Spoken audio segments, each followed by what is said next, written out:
नियोजित शिक्षकों का विद्यालय आवंटन जुलाई के प्रथम सप्ताह में। नमस्कार और आदाब आप तमाम दर्शक बंधुओं को। मैं हूं एसके चौधरी। दोस्तों, एक बहुत बड़ी खबर सामने उभर कर आई है कि तमाम नियोजित शिक्षक जो सक्षमता परीक्षा उत्तीर्ण हो चुके हैं, उनके विद्यालयों का आवंटन जुलाई के प्रथम सप्ताह में कर दी जाएगी। इसकी पुष्टि वर्तमान में शिक्षा विभाग द्वारा शिक्षकों से संबंधित लंबित कार्यों के निपटारे से स्पष्ट होती है कि विभिन्न ऐसे पत्र जारी किए गए हैं। उसके अनुसार शिक्षकों से संबंधित कई प्रकार के मामलों का निपटारा जून में ही कर लेने की बात कही गई है। आखिर शिक्षा विभाग द्वारा उठाए गए कौन सी वो प्रक्रिया है जिसके आधार पर यह बिल्कुल स्पष्ट हो जाती है कि नियोजित शिक्षकों का विद्यालय का आवंटन जुलाई के प्रथम सप्ताह में कर दी जाएगी। इससे पहले कि हम इन तमाम बिंदुओं पर विस्तार पूर्वक चर्चा करें, अगर आपने अभी तक हमारे इस चैनल सुसत्य वचन को सब्सक्राइब नहीं किए हैं तो कृपया अभी सब्सक्राइब कर लेंगे। दोस्तों, अब सभी सक्षमता उत्तीर्ण शिक्षकों का विद्यालय का आवंटन कर दिया जाएगा। इसका खुलासा इस रूप में प्रतीत होता है कि वर्तमान में बिहार सरकार अब इसका क्रेडिट लेना शुरू कर दी है। वह एक विज्ञापन जारी करते हुए आम आवाम के पास यह संदेश भेजना चाहती है कि शिक्षकों को राजकर्मी का दर्जा देने में वर्तमान सरकार की अहम भूमिका है। सरकार द्वारा जो भी विज्ञापन जारी किया जा रहा है, उसमें इस बात का उल्लेख किया जा रहा है कि एनडीए सरकार में शिक्षकों को सम्मान 1,87,615 शिक्षक बनेंगे राजकर्मी। यानी बिल्कुल स्पष्ट हो गया है कि सरकार द्वारा अब इन बिंदुओं पर क्रेडिट लेना शुरू कर दिया गया है कि शिक्षकों को राजकर्मी का दर्जा प्रदान किया जा रहा है। इसमें वर्तमान सरकार की अहम भूमिका है। वहीं दोस्तों, आइए, कई सारे ऐसे बिंदु हैं और वे सारे बिंदु बिहार के तमाम शिक्षकों से जुड़े लंबित कार्यों से है। और शिक्षकों से जुड़े जो भी लंबित कार्य है, उसके लिए शिक्षा विभाग द्वारा पत्र भी जारी कर दिया गया है और उसका निपटारा हर हाल में जून 2024 में कर लेने की बात कही गई है। तो आइए जानते हैं कि आखिर कौन कौन से वे लंबित कार्य है जिसका निपटारा शिक्षा विभाग द्वारा जून में ही कर देने की बात कही जा रही है।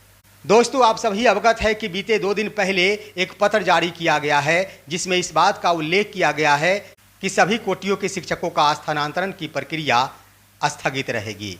यानी पहले यह प्रावधान था कि जून महीने में ही स्थानांतरण की प्रक्रिया होती थी। प्रधानाध्यापकों के स्थानांतरण की बात हो या फिर नियमित कोटि के शिक्षकों की बात हो, उन तमाम शिक्षकों के स्थानांतरण की प्रक्रिया भी दिसंबर या फिर जून महीने में होती थी। लेकिन इस बार शिक्षा विभाग ने सभी कोटियों के शिक्षकों के स्थानांतरण की प्रक्रिया पर रोक लगा दी है, यह कहते हुए कि अभी नियोजित शिक्षकों के पदस्थापन की प्रक्रिया जारी है। इसका मुख्य कारण ये है कि अगर नियमित कोटि के शिक्षकों का अगर स्थानांतरण किया जाता है तो अधिकांशतः नियमित कोटि के ही शिक्षक हैं जो विद्यालय के प्रधानाध्यापक हैं, और प्रधानाध्यापकों का विद्यालय में रहना अनिवार्य है, क्योंकि नियोजित शिक्षकों का पदस्थापन किया जाएगा तो उनके योगदान की बात आएगी। ऐसे में अगर प्रधानाध्यापक का भी तबादला कर दिया जाता है तो योगदान की प्रक्रिया बाधित होगी।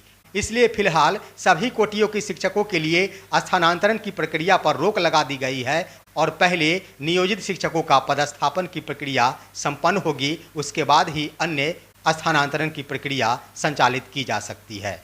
वहीं दोस्तों, एक और पत्र जारी किया गया है जिससे आप सभी अवगत हैं कि एक पत्र जारी करते हुए तमाम शिक्षकों को यह आदेश दिया गया है कि जो भी शिक्षक FLN प्रशिक्षण प्राप्त नहीं किए हैं, उन सभी शिक्षकों का प्रशिक्षण 30 जून 2024 तक निश्चित रूप से ही करा लिया जाए। अगर कोई शिक्षक इस प्रशिक्षण से वंचित होते हैं तो उन्हें वार्षिक वेतन वृद्धि का लाभ नहीं मिलेगा।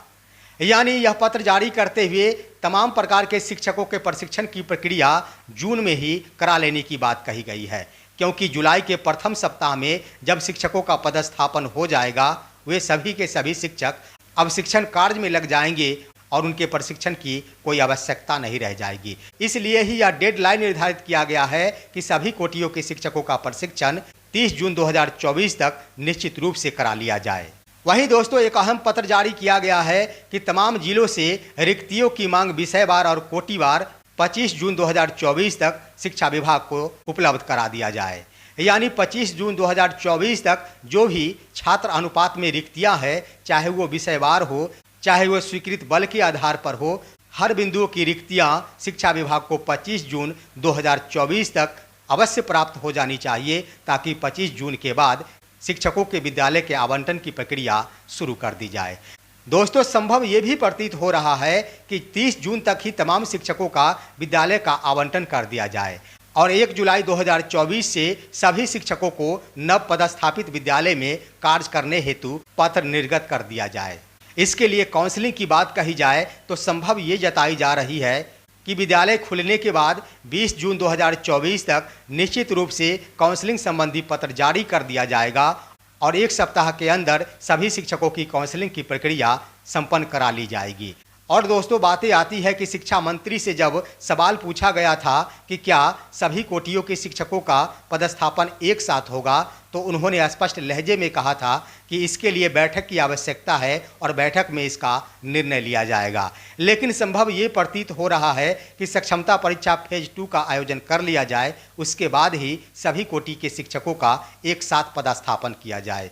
लेकिन सरकार के विज्ञापन से यह बिल्कुल स्पष्ट हो गया है कि 1,87,615 शिक्षक बनाए जाएंगे राजकर्मी। यानी प्रथम फेज में जो भी शिक्षक सक्षमता उत्तीर्ण हुए हैं, पहले चरण में उन्हीं शिक्षकों का विद्यालय का आवंटन होगा। और इस बात से भी आप सभी अवगत होंगे कि बार बार ये खबरें चलाई जा रही है कि चरणबद्ध तरीके से शिक्षकों का विद्यालय का आवंटन किया जाएगा और यह चरणबद्ध तरीका यथासंभव संबद्ध होता है प्रथम फेज के सक्षमता उत्तीर्ण शिक्षकों से। दोस्तों, वहीं अन्य लंबित कार्यों के बारे में बातें की जाए तो विभाग द्वारा यह भी पत्र जारी किया गया है कि सभी कोटियों के शिक्षकों का लंबित वेतन का भुगतान जून महीने में ही कर लिया जाए। आप सभी अवगत हैं कि इसके संबंध में कई जिलों ने भी पत्र जारी कर दिया है और शिक्षा विभाग द्वारा राज्य से भी यह पत्र जारी करते हुए तमाम जिला शिक्षा पदाधिकारियों को यह दिशा निर्देश दिया गया है हर हाल में जून महीने में ही लंबित राशि का भुगतान कर दिया जाए। इसके संबंध में कई जिलों ने भी यह पत्र जारी कर दिया है, जिसमें समस्तीपुर, दरभंगा, नालंदा इत्यादि जिलों ने पत्र जारी करते हुए यह शेड्यूल बना दिया है कि 10 दिनों के अंदर सभी प्रकार के बकाये राशि का भुगतान कर दिया जाएगा। वहीं कई ऐसे जिले हैं जिनके द्वारा अभी तक बकाये राशि का भुगतान संबंधी पत्र जारी नहीं किया गया है। उन जिलों में प्रथम है पश्चिमी चंपारण जिला, जहां 2-2 वर्षों से शिक्षकों का एरियर का भुगतान अभी तक नहीं हो पाया है। विभिन्न प्रकार के शिक्षक हैं जिनके चिकित्सा अवकाश का भुगतान नहीं हो पाया है, तो वहीं कई ऐसी शिक्षिका हैं जिनके मातृत्व अवकाश का भी भुगतान नहीं हो पाया है। ढेर सारे पश्चिमी चंपारण जिले में ऐसे शिक्षक हैं जिनकी सेवा पुस्तिका का संधारण तो कर दिया गया, परंतु बकाये राशि का भुगतान आज तक नहीं किया गया है। और ऐसा मामला पश्चिमी चंपारण जिले के साथ साथ अररिया और अन्य जिलों में भी देखने को मिलता है। जब 15% वेतनमान की वृद्धि हुई थी 1 अप्रैल 2021 से, उस समय सभी शिक्षकों का सेवा पुस्तिका का संधारण कर दिया गया था, पे फिक्सेशन कर दिया गया था, लेकिन ढेर सारे ऐसे शिक्षक हैं जिनका उस समय का एरियर का भुगतान नहीं हो पाया था। तो ऐसे में निश्चित रूप से ऐसे जिलों के लिए बहुत बड़ी जिम्मेदारी बन गई है कि 10 दिनों के अंदर और जून 2024 के अंदर हर हाल में सभी प्रकार के बकाये राशि का भुगतान हो जाना चाहिए। अन्यथा लंबित रहने पर वे तमाम जिला शिक्षा पदाधिकारी और जिला कार्यक्रम पदाधिकारी स्थापना कार्रवाई के भागीदार होंगे, क्योंकि जुलाई में सभी शिक्षक अपनी पूर्व की सेवा को छोड़कर विशिष्ट शिक्षक बन जाएंगे और उनका बकाया राशि यूं ही रह जाएगा। तो निश्चित रूप से ये आशा जताई जा रही है कि हर हाल में 20 जून 2024 से पहले ही सभी जिलों द्वारा इस संबंध में पत्र जारी कर दिया जाएगा कि किसी भी शिक्षक का अगर कोई बकाया राशि है तो संबंधित प्रधानाध्यापक और संबंधित प्रखंड शिक्षा पदाधिकारी अविलंब एडवाइस जिला को भेजना सुनिश्चित करेंगे। वहीं दोस्तों, जुलाई महीने में ही शिक्षकों के विद्यालय के आवंटन की प्रक्रिया के क्रम में एक और अहम पत्र जारी किया गया है, जिसमें इस बात का उल्लेख किया गया है कि 25 जून 2024 से सभी कोटियों के शिक्षकों के लिए ऐप के माध्यम से ऑनलाइन उपस्थिति बनाना अनिवार्य होगा। यहाँ पर सोचने वाली बात यह है कि अगर ऐप के माध्यम से ही उपस्थिति दर्ज करनी है तो 25 जून ही निर्धारित क्यों की गई। 1 जुलाई 2024 से भी ऐप के माध्यम से उपस्थिति बनाने संबंधी दिशा निर्देश जारी किया जा सकता था। 5 दिन ही शेष रह गए थे, आखिर 5 दिनों के लिए जल्दीबाजी क्या थी? तो इसका मुख्य कारण यही है कि हर हाल में नियोजित शिक्षकों के विद्यालय आवंटन की प्रक्रिया जुलाई महीने में हो जाएगी और जुलाई प्रथम सप्ताह से शिक्षक नए विद्यालय में कार्य करना शुरू कर देंगे। दोस्तों, ऐप के माध्यम से जो भी उपस्थिति बनाने संबंधी दिशा निर्देश जारी किया गया है, उसके 3 मुख्य कारण हैं। आइए जानते हैं कि आखिर क्या क्या कारण है।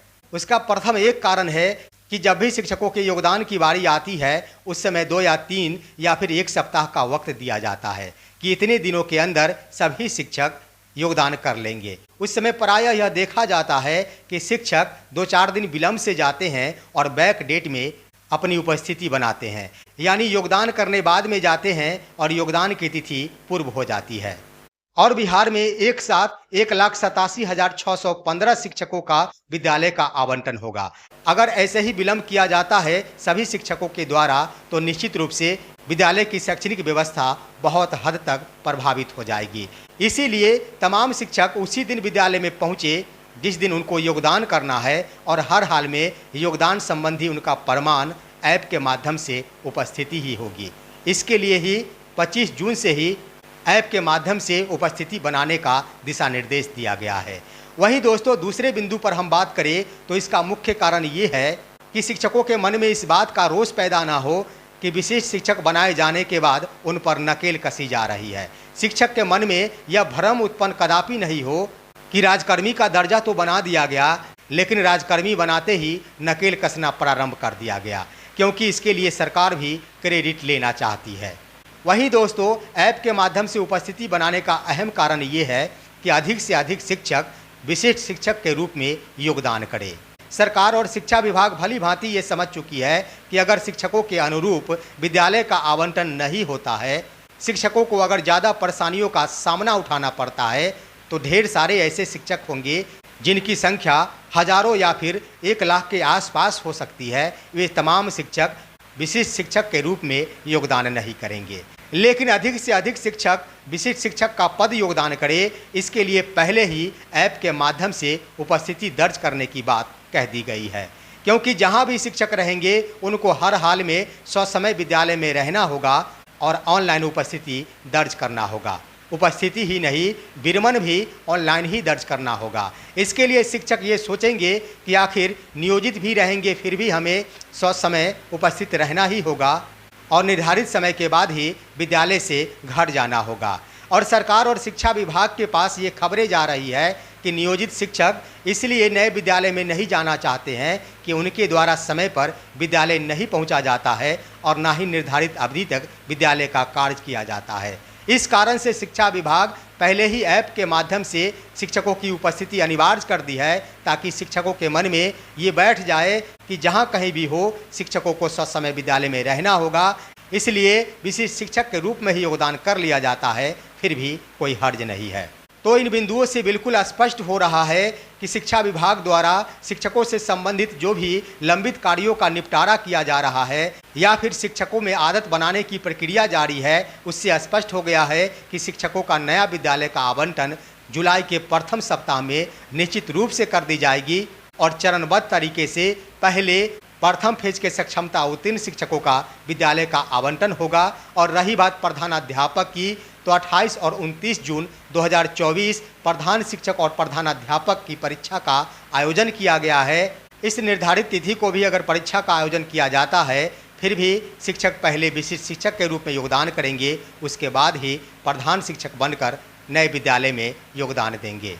और रही बात आवंटन के क्रम में शिक्षकों को राहत की, तो विद्यालय आवंटन में फिलहाल शिक्षकों को किसी भी प्रकार की राहत नहीं दी जा रही है। नियमावली में जिस बात का उल्लेख किया गया था उसी के अनुरूप ही विद्यालयों का आवंटन किया जाएगा। जो भी जिला आवंटित किया गया है उसी जिले में शिक्षकों का पदस्थापन होगा और बाद में चलकर शिक्षकों को ऐच्छिक स्थानांतरण का लाभ दिया जाएगा।